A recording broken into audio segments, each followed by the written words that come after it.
ఒక సినిమాలో ఆ మూవీ యొక్క మెయిన్ లీడ్ డామినేషన్ బీభత్సంగా ఉంటది. కానీ అదే మెయిన్ లీడ్‌ని డామినేట్ చేసి ఆ మూవీ ఎలివేట్ అవ్వడానికి ఆ మూవీలో సపోర్టింగ్ రోల్ ప్లే చేసిన వాళ్ళే కారణమైతే యెస్. ఈరోజు ఆ మెయిన్ లీడ్‌ని డామినేట్ చేసిన సపోర్టింగ్ రోల్స్ కోసం మాట్లాడుకోబోతున్నాం. వీడియో ఎండ్ వరకు చూసి మీ ఫేవరెట్ రోల్ ఎవరో ఏంటో అన్న విషయం గురించి కింద కామెంట్స్‌లో చెప్పండి. అండ్ వాట్సాప్ ఛానెల్‌ని ఇంకా ఫాలో అవ్వకపోతే డిస్క్రిప్షన్‌లో లింక్ ఉంది. వెళ్లి ఫాలో అయిపోండి. డైలీ ఫిల్మీ అప్డేట్స్‌తో పాటు కొత్త వీడియో పెట్టగానే వెంటనే అక్కడ లింక్‌ని అప్డేట్ చేస్తాము. మీరు కూడా ప్రతి వీడియోని మిస్ అవ్వకుండా చూసేయొచ్చు. ఇప్పటికే బాగా ఆలస్యం అయిపోయింది. వాయిసోలేట్ మామ. ఇంకా మొదలు పెడదామా? Audio Jungle. హాయ్, హలో, నమస్తే and welcome to news 3 people. Number 5 Arun from 35 చిన్న కథ కాదు. చూడ్డానికి చిన్న పిల్లాడే కానీ పెర్ఫార్మన్స్ మాత్రం ఇరగదీసి పడేశాడు మామ. మూవీ చూసిన తర్వాత ఈ పిల్లాడి పెర్ఫార్మన్స్ మాత్రం మన మైండ్‌లో అలా తిరుగుతూనే ఉంటదనుకోండి. మనోడు నవ్వితే నవ్వుతాము, ఏడిస్తే ఏడుస్తాము. మోస్ట్‌లీ ఎమోషనల్‌గా ఆ క్యారెక్టర్‌కి బాగా కనెక్ట్ అయిపోతాము. ఇన్‌ఫాక్ట్ నిజం చెప్పాలంటే కొన్ని సీన్స్‌లో చిన్నప్పుడు మనల్ని మనం చూసుకున్నట్టుగా కూడా ఉంటది. అవునట్టు ఆ అబ్బాయి అసలు పేరు చెప్పలేదు కదా! అరుణ్ దేవ్ పోతుల. అయితే మీరింకా ఈ సినిమా చూడలేదా? అచ్చ తెలుగులో ఒక మంచి సినిమా చూడాలనుకుంటే రీసెంట్ టైమ్స్‌లో దీనికంటే మంచి సినిమా ఇంకొకటి రాలేదు. ఆహాలో స్ట్రీమ్ అవుతుంది. మిస్ అవ్వకుండా తప్పకుండా చూసేయండి. నంబర్ 4 చైల్డ్‌హుడ్ విభూతి ఫ్రమ్ స్వాగ్. యాక్చువల్లీ విభూతి అనే క్యారెక్టర్ శ్రీ విష్ణు గారు ప్లే చేయడమే ఆడియన్స్‌కి పెద్ద షాక్.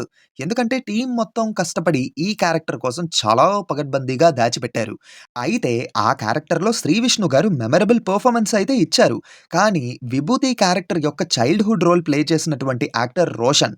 ఫ్లాష్ బ్యాక్ పోర్షన్‌లోని రోషన్ పెర్ఫార్మన్స్ ఉంటాది మామ. అప్పటి వరకు 'శ్రీ విష్ణు' గారి పెర్ఫార్మన్స్‌తో విపరీతంగా ఆడియన్స్‌ని ఇంప్రెస్ చేస్తే, రోషన్ వచ్చాక ఒక్కసారిగా 'శ్రీ విష్ణు' గారినే డామినేట్ చేసేసాడు. పర్టిక్యులర్‌గా వాళ్ళ ఫాదర్ తనని కొడుతూ ఉండే ఆ సీన్ ఉంటది చూడండి. అక్కడే ప్రూవ్ చేసేసుకున్నాడు. టాలీవుడ్‌లో one of the best actor అవుతాడు అని. We really appreciate him for that unmatchable performance. Present ఏంటంటే చాలామంది టాలీవుడ్‌కి గ్రహణం పట్టిందని అనుకుంటున్నారు. ఎందుకంటే ఇప్పుడు టీఎఫ్ఐ ఫేస్ చేస్తున్న ఇష్యూస్ అలాంటివి. దీనికి సంబంధించి డీటెయిల్డ్‌గా ఒక వీడియో చేసి మన ఫ్యాక్ట్స్ ఛానెల్‌లో అప్‌లోడ్ చేశాను. లింక్ కామెంట్స్‌లో పిన్ చేసి పెడతాను. తప్పకుండా చూడండి. అలాగే ఫ్యాక్ట్స్ ఛానెల్‌లో కాంటెంట్ కనుక నచ్చితే సబ్స్క్రైబ్ చేసుకొని దాన్ని కూడా సపోర్ట్ చేస్తారని కోరుకుంటున్నాం. నంబర్ 3 యేసుదాసు ఫ్రమ్ మత్తు వదలరా 2. మీమ్స్ బాగా వైరల్ అవ్వడం స్టార్ట్ అయ్యాక సొంతం మూవీ ఆ మీమ్స్‌లో ఒక ఫెనామినన్ అయితే క్రియేట్ చేసింది. చాలామందేంటంటే సునీల్ గారే ఆ మూవీకి హీరో అని అనుకున్నారు. కానీ కాదు. బట్ ఆయన పెర్ఫార్మన్స్ అండ్ ఆయన టైమింగ్‌తోని ఆయన ఒక ఎత్తుకు తీసుకెళ్ళిపోయారు ఆ సినిమాని. సేమ్ అలానే 'మత్తు వదలరా' ఫ్రాంచైజ్‌కి సత్య గారు. మూవీలోని శ్రీసింహ గారే హీరో అయినప్పటికీ ఆ విషయం కూడా జనం మర్చిపోయారు. ఆడియన్స్ టోటల్ ఫోకస్ మొత్తం సత్య గారు ప్లే చేసినటువంటి యేసుదాసు క్యారెక్టర్ మీద మాత్రమే ఉంది. పార్ట్ 1లో concept, screenplay and Satya గారి టైమింగ్ ఈ 3 పాయింట్స్ కీ రోల్ ప్లే చేశాయి. కానీ పార్ట్ 2లో అయితే సత్య గారి టైమింగ్ యొక్క డామినేషన్ గట్టిగా ఉంటుంది. యేసుదాస్ అన్న పేరు వింటే చాలు ఆడియన్స్‌కి సత్య గారే గుర్తొస్తారు. మరి ఆ రేంజ్‌లో ఎక్కేశారు. నాలాంటి మ్యూజిక్ లవర్స్‌కి ఏంటంటే గ్రేట్ సింగర్ యేసుదాస్ గారు కూడా గుర్తొస్తారు. ఆల్మోస్ట్ ఆడియన్స్ 'మత్తు వదలరా 2'కి సత్య గారి కామెడీ టైమింగ్ చూడ్డానికే వచ్చారు. కటౌట్ కూడా కట్టారు. పార్ట్ 3 కైతే కటౌట్ కట్టి పాలాభిషేకం చేసి బీభత్సంగా సెలబ్రేషన్స్ కూడా పెట్టేస్తారేమో అనిపిస్తుంది. బట్ ఆ స్మాల్ సజెషన్ ఏంటంటే ఈ మూవీని థర్డ్ పార్ట్‌తోని ఒక ట్రయాలజీ కింద క్లోజ్ చేసేస్తే బావుంటది. వర్క్ అవుతుంది కదా అని చెప్పి ఇంకా లాగితే మోస్ట్ లవ్డ్ క్యారెక్టర్ కూడా మోస్ట్ బోరింగ్ క్యారెక్టర్ అయ్యే ఛాన్స్ ఉంటుంది. అందుకే. నంబర్ 2 'దయ ఫ్రమ్ సరిపోదా శనివారం'. ఈ మూవీ రిలీజ్‌కి ముందు ఒక ఈవెంట్‌లో నాని గారు ఒక మాటన్నారు. మూవీ అయిపోయిన తర్వాత మేమంతా గుర్తొస్తామో లేదో తెలీదు గానీ 'ఎస్.జె. సూర్య' గారు మాత్రం మీ మైండ్‌లోనే ఉంటారు అని. మూవీకి మెయిన్ లీడ్ ఆయన. ఆయనే ఇంత లేపారంటే ఆలోచించండి. ఆ వ్యక్తి పెర్ఫార్మన్సు ఎలా ఉంటుందో అని చెప్పడానికి. వివేక్ ఆత్రేయ గారు ఆ క్యారెక్టర్‌ని ఎంత పవర్‌ఫుల్‌గా రాసుకున్నారంటే, ఆ మనిషిని రెగ్యులర్ కరప్టెడ్ పోలీస్‌లా కాకుండా honest and most egoistic and short tempered ఉన్నటువంటి పోలీస్ కింద చూపిచ్చారన్నమాట. అంటే ఒక డిఫరెంట్ విలన్ క్యారెక్టరైజేషన్‌ని డిజైన్ చేసుకున్నారు. "నువ్వెలా చెప్పగలవు మామ కరప్టెడ్ కాదు" అని అనడానికి అంటారా? ఆయన కరప్టెడ్ కాదు. జస్ట్ ఆయన ఆస్తి కోసం పోరాడతారు. పాత మారుతి కార్‌ని యూజ్ చేస్తూ ఉంటాడు. బట్ తనకున్న షార్ట్ టెంపర్ వల్ల కోపాన్ని కంట్రోల్ చేసుకోలేక సోకులపాలెం వాళ్ళని ఇబ్బంది పెడుతూ ఉంటాడు. అందుకే విలన్ అయ్యారన్నమాట.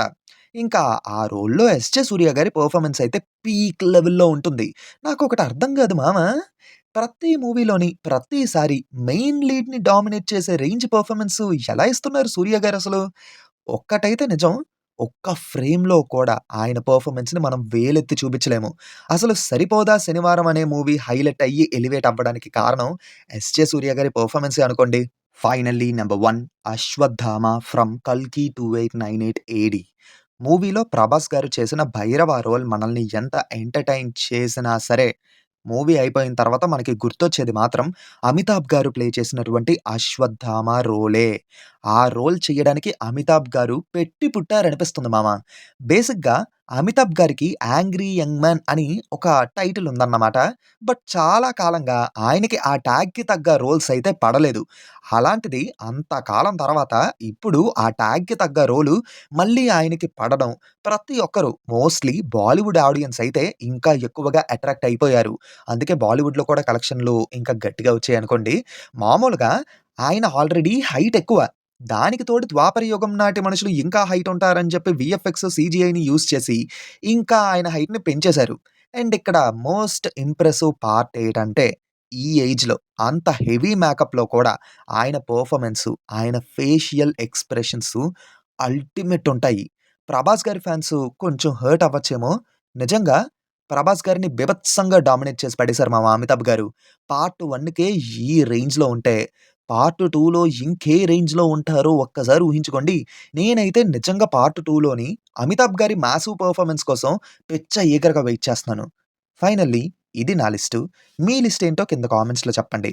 అండ్ నేను చెప్పిన లిస్ట్‌లో మీ ఫేవరెట్ ఏంటో కూడా కింద కామెంట్స్‌లో చెప్పండి. నెక్స్టు 2024 టాప్ లిస్టుల్లోని ఏ టాపిక్ మీద వీడియో చేద్దామంటారు? మీరే ఒక ఐడియా ఇవ్వండి. కామెంట్స్‌లో చెప్పండి. ఒకటి చూస్ చేసుకొని నేను వీడియో చేస్తాను. ఇంతవరకు వీడియో చూసారంటే ఎంతో కొంత నచ్చే ఉంటది. సో, తప్పకుండా వీడియోని లైక్ చేసి, మీ ఫ్రెండ్స్ అండ్ ఫ్యామిలీ మెంబర్స్‌కి షేర్ చేసి, మా ఛానెల్‌ని సబ్స్క్రైబ్ చేసుకుంటారని కోరుకుంటున్నా. మళ్ళీ కొత్త వీడియోతో మీ ముందుకు వచ్చేస్తాను. Until then take care and bye by.